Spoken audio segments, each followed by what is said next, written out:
I trust all of you can hear me. If you can't hear me, I have one of the biggest... I'm sorry. I'm not going to say that. Anyway, I'd like to welcome everyone to Elder Day at the State House. The meeting today is sponsored by the Coalition of Vermont Elders, and I'm sure all of you are familiar with the work that is being done by them, and also through the courtesy of the Shared Housing Group, we are provided with an outstanding speaker today. Unfortunately, I didn't have anyone to introduce me, so I have to introduce myself. My name is Jerry Kirk. I'm president of the Coalition of Vermont Elders, and we have asked Lieutenant Governor Howard Dean to introduce our speaker for today. And Howard, you're hiding. Right here. There you are. Thank you. He's behind us.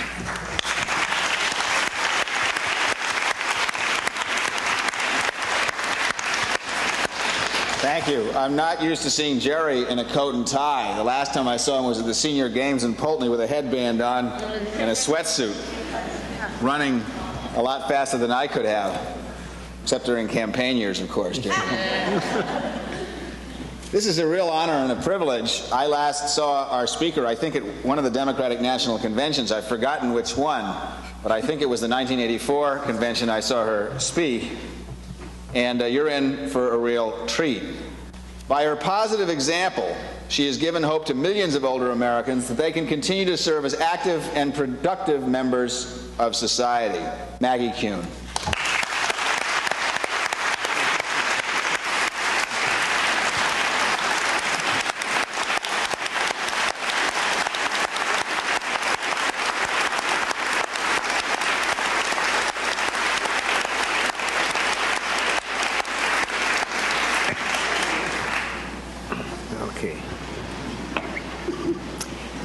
I'm touched and honored and overwhelmed.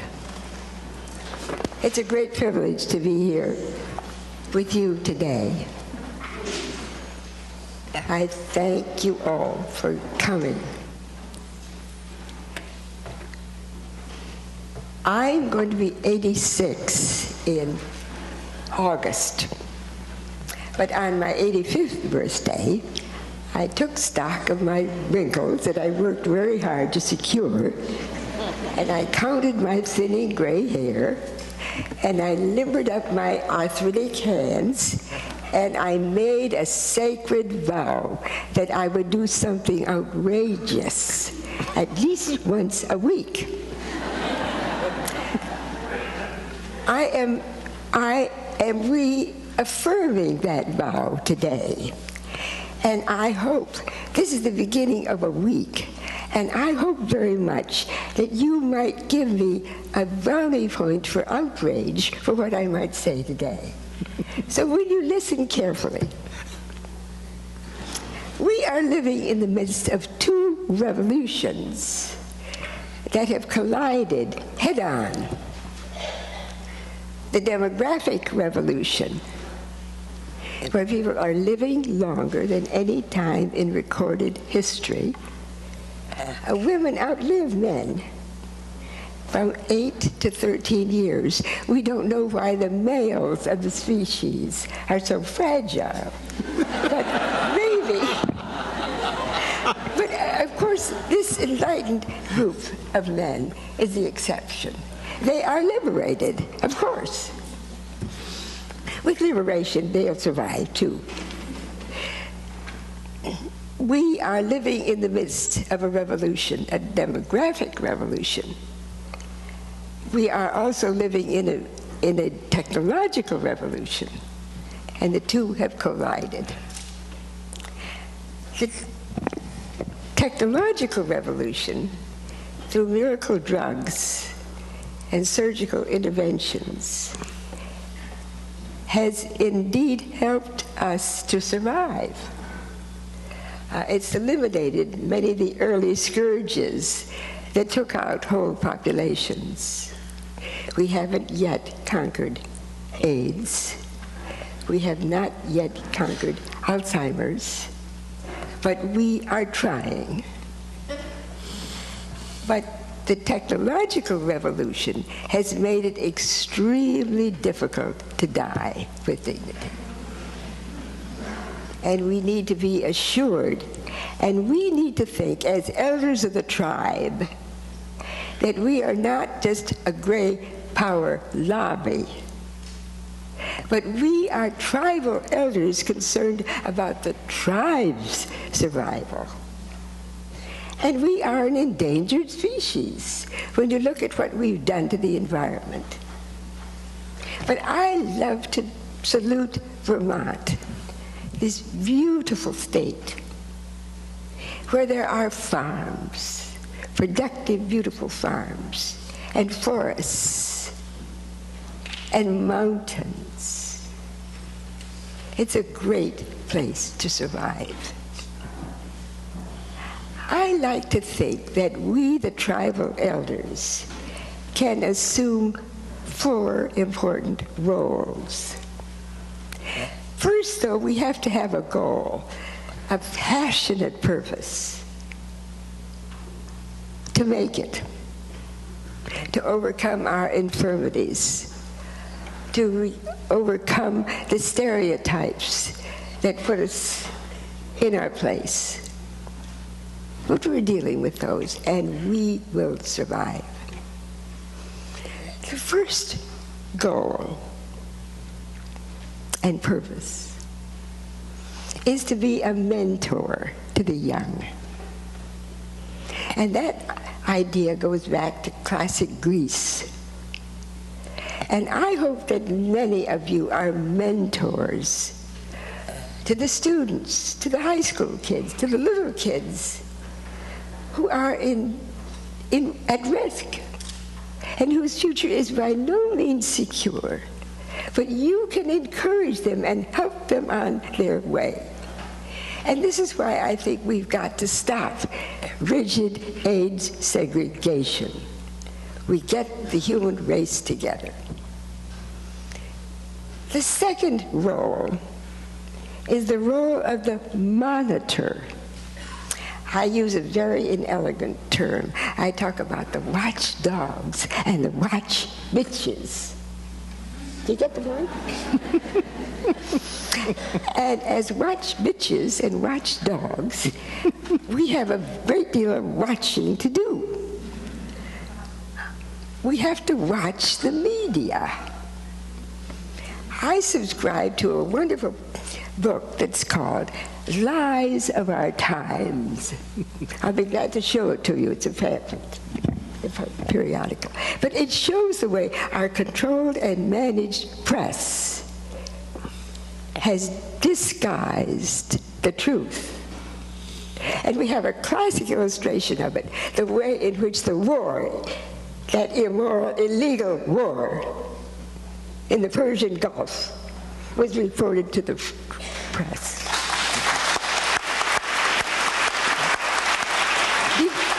Did you know that 6 enlightened journals sued the Pentagon? And they did. They won. So we've got to watch the press. We've got to watch members of Congress, people in this great state house, correct them, educate them, support them when they are on the side of the people. And I am grateful every day that you enlightened, caring, compassionate Vermonters sent Bernie Sanders to Congress.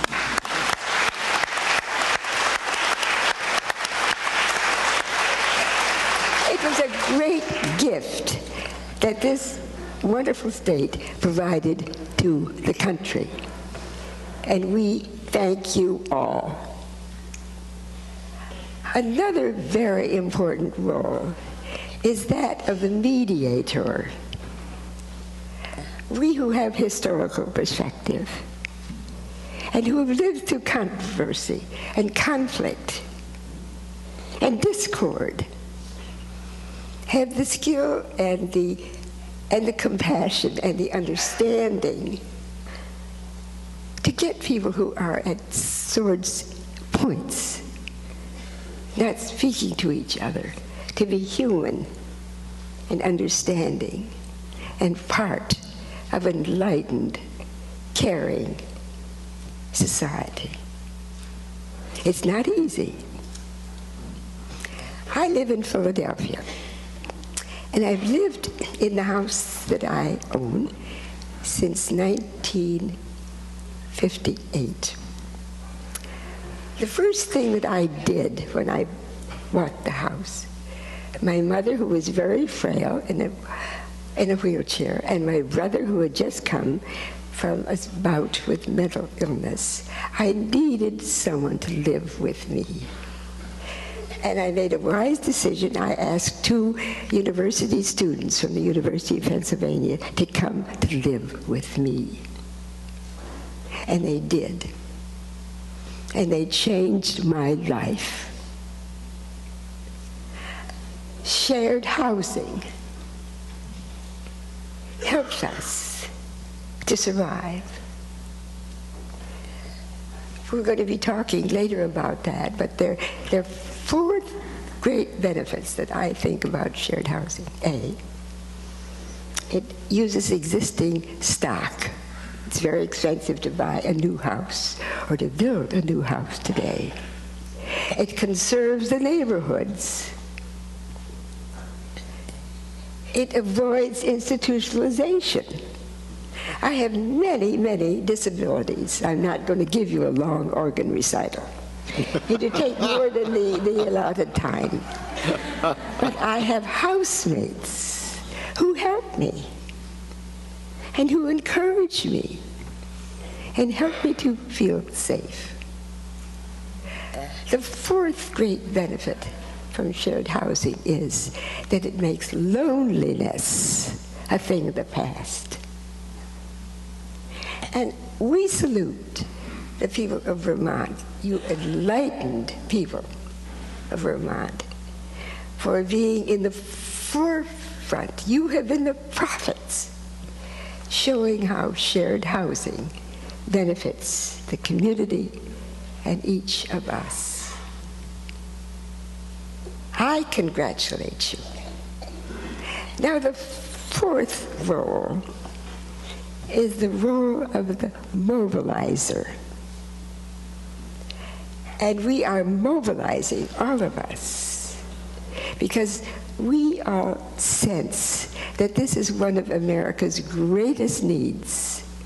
We are mobilizing today for a new health care system. It's a great privilege that you will be meeting with Milton Terrace and have an opportunity to hear from him the plans that he and his colleagues have developed for a new healthcare system.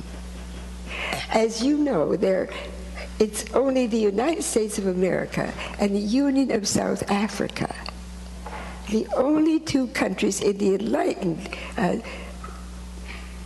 industrialized societies that do not have some form of socialized medicine. But thanks to Milton, and hopefully all of you as the mobilizers for a new healthcare system, we're going to get it soon. It's disgraceful that we don't have it. We like to think that what is going to be delivered to us is free, accessible to all, comprehensive,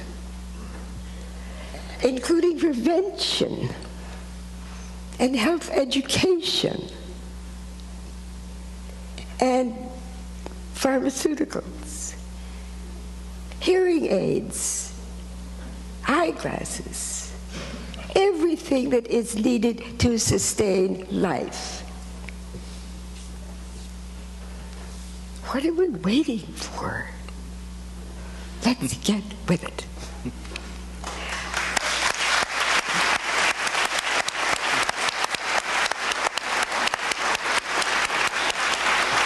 like to think that you in the state of Vermont, you have pioneered in many ways. You have instructed the other states. And I like to think that you are continuing to be the prophetic role models for the rest of us. We're living longer today. We have historical perspective. We have lived through many, many changes. But we are the survivors, and we help our sick society to survive with a new health care system. Thank you.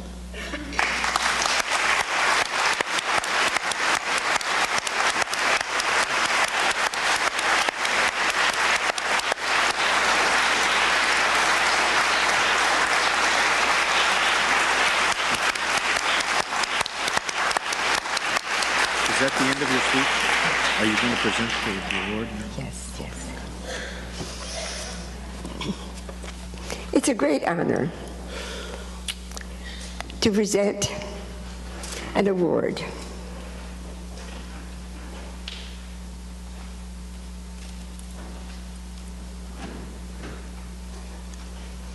from the Shared Housing Resource Center.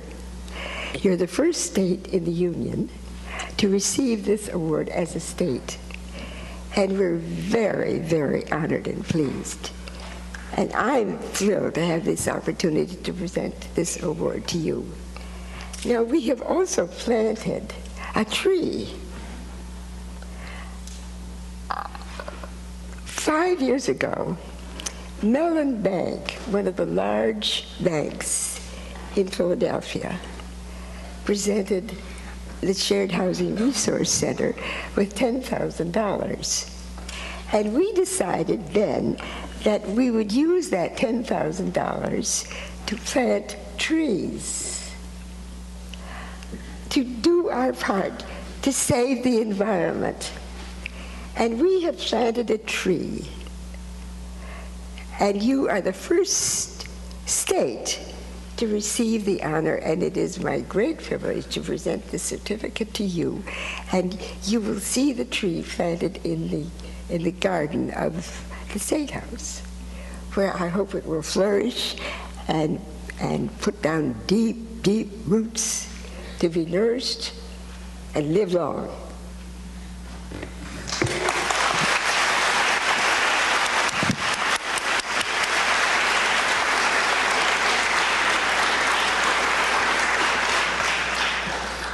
Well, thank you, Maggie, very, very much. I'm John Nutting, president of Vermont Samaritan Corporation, and on behalf of the new statewide coalition, Shared Housing Vermont, I've been asked to accept this award. It reads, Shared Housing Resource Center recognizes the state of Vermont for your commitment and dedication in promoting the development of shared housing. Signed, Maggie Kuhn, Chair, Shared Housing Resource Center.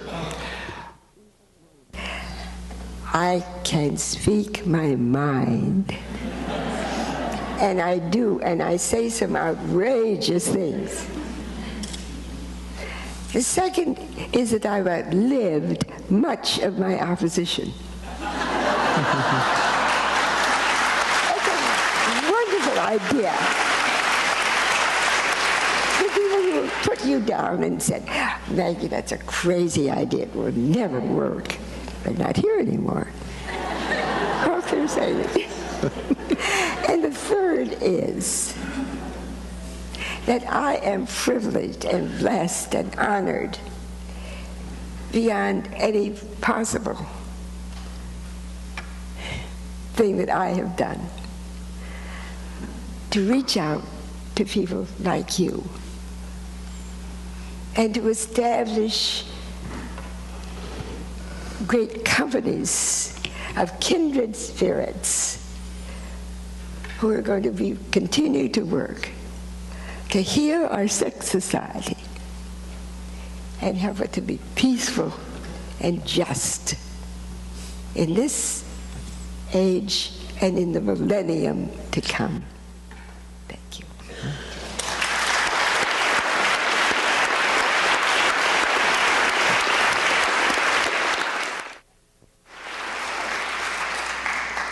Get up. Yes, I have to. This is the Rock of Ages. I'm demonstrating to you a trick that the therapist taught me, and I call it the Rock of Ages. There she goes. She's going to take off.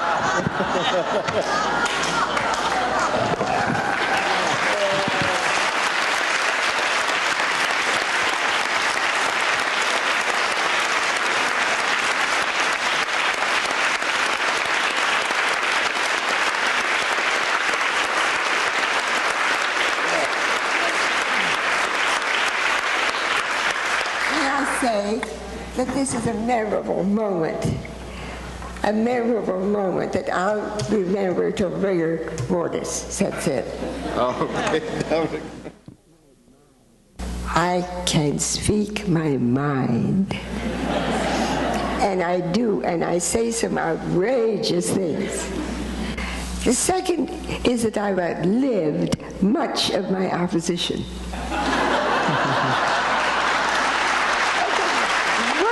Idea. The people who put you down and said, Maggie, that's a crazy idea. It will never work. They're not here anymore.